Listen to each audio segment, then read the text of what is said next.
Today I would like to talk a bit about preparing a herbal tea and preparing decoction. If we look at the tea, we have two ways to make a tea. One is the cool preparation.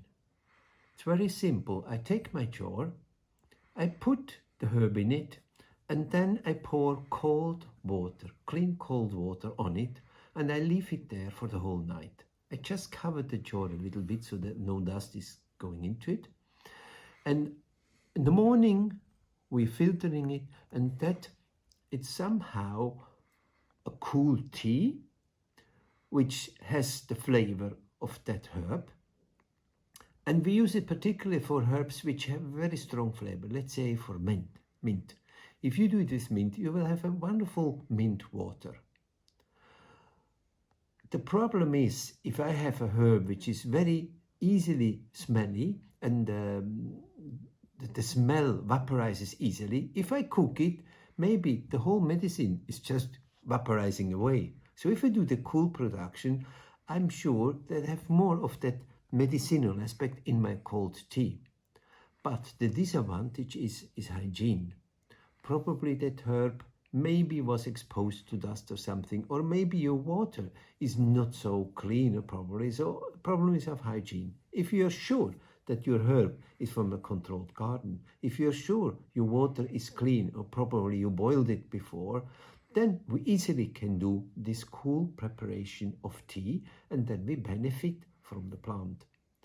But if you are not sure, then it's better we do the second way, that more common way of preparing a tea. It's the warm preparation of a tea. I take my jar, I pour the amount of herb in it, and I pour boiling water on the top. So we are sure from the hygienic part we're on the safe side. Knowing, let's say, Artemisia, if you pour boiling water on it, a lot of the essential oils will vaporize, and the tea is less strong as it could be. But we have to compromise for hygienic reason, so it's still okay. I leave that hot water with the herb in it for a certain time. Some herbs, they need just 3-4 minutes, and then you filter. Others, you can leave longer. Let's say Artemisia, you can leave longer, even half an hour in that water. It's no problem. Others, after 3-4 minutes, maybe they get very bitter. Or, as people say, sometimes they change the effect. Let's say chamomile, if you have it for 3-4 minutes, the effect will be relaxation and will calm you. If you leave it longer, 10 minutes, 15 minutes, probably the effect is more that you get the agitation. It's not always like this in everybody, but there is a tendency.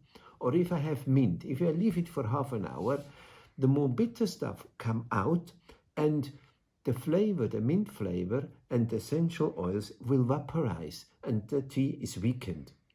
So as a rule, just putting it on the thumb, we could say, if you have a herb which is just by itself naturally strong in its perfume, like lavender, like rosemary, like mint, we don't need to do a long extraction. 3-4 minutes will be more as enough. If you have herbs which are maybe not so perfumed and more hard, then probably you have to take longer, 6, 8, 10 minutes. So we have to choose if we make a warm extraction for a few minutes or for more minutes. Then we will filter it and the tea is ready. Now there is an exception. Some herbs, they have elements in it which are only soluble in fat. Again, Artemisia has a lot of fat-soluble enzymes and substances. So there is a little trick. You pour maybe 1 teaspoon of milk powder, or if you have a bit of milk, just a sip of milk into the cup. You pour the herb and then you pour the hot water on it. With this type of solution, it's the milky tea, stirring it nicely with a spoon. Then you get much more from that fat-soluble substances in your tea. Sometimes we say, drink the tea with the herb. It's unusual to do that, but the advantage is, again, if you look at Artemisia, you drink the leaves and you will digest these leaves. Together, maybe after eating, so with the food you have already in your stomach, you will digest it wonderfully. So this is sometimes an indication we give for a herbal tea. Now the big question is, how long shall we take a tea? How much shall we take a tea, the dosage? The first thing to bear in mind, a herbal tea, a medicinal tea, is a medicinal tea. It is a medicine, so we use it in certain situations, for a certain purpose, for a certain time, in a certain dosage. We're not drinking medicinal tea just for pleasure. And we don't drink them, with very rare exception, we don't drink them for months. We drink them maybe around 2 or 3 weeks. Rarely we drink them more. It can be, if we have a detox program, that we maybe drink for 2 months, twice a week, a detox tea. Or maybe in the cases of HIV patients, they drink Artemisia tea as a long-term treatment. This is one of the exceptions. They drink it even for a year. But normally we have a certain time, 2 to 3 weeks, and the intensity is given by the condition, the diagnosis, the condition, and the aim of this tea treatment. I make you an example. If we work against intestine worms with Artemisia afra Lingannola sosoto, you give for 4 days high intensive treatment, high dosage, just for 4 days. And it's 1 gram of 10 kilogram body weight.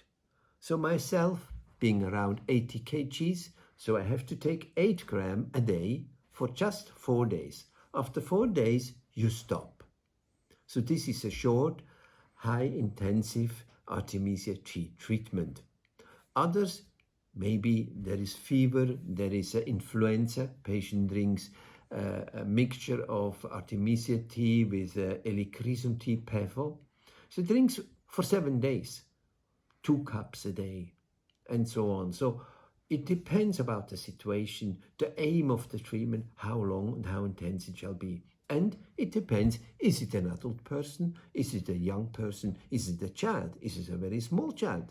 And what is the condition? If the old person is maybe very weak and fragile, the treatment has to be very gentle. If it is maybe a younger person, it can be much more strong. If it is a small child, 3 years old, we have to be very careful not to overdose. It's so important to think about the dosage before applying or suggesting to somebody to drink a herbal tea.